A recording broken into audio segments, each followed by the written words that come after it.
we are going to evaluate the following limit. And remember that in this part of the test, you are not allowed to use a calculator. So it's a no calculator part, and it's a limit when x approaches to positive infinity.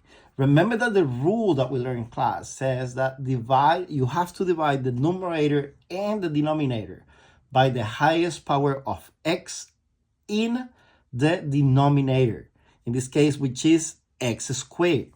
So what we are going to have here is limit when x approaches infinity of. Now in the numerator, okay, we're going to have 9x to the fourth over x to the fourth. And I'm going to explain why. Then I have plus 1 over x to the fourth, okay? Then close the radical over x squared over x squared minus 3x over x to the second power. And then I have plus 5 over x squared. Now let's simplify.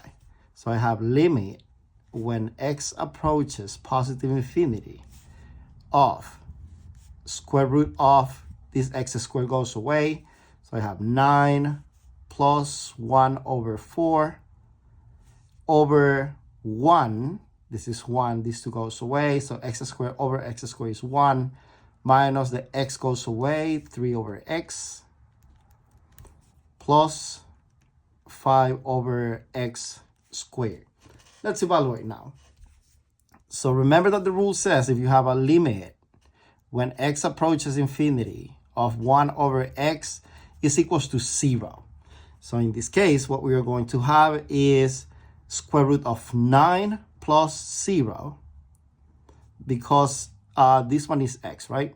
This one is x to the fourth. I just had that mistake, the x to the fourth. So 9 plus 0. And then in the denominator, I'm going to have 1 plus 0 plus 0. And this is equals to the square root of 3.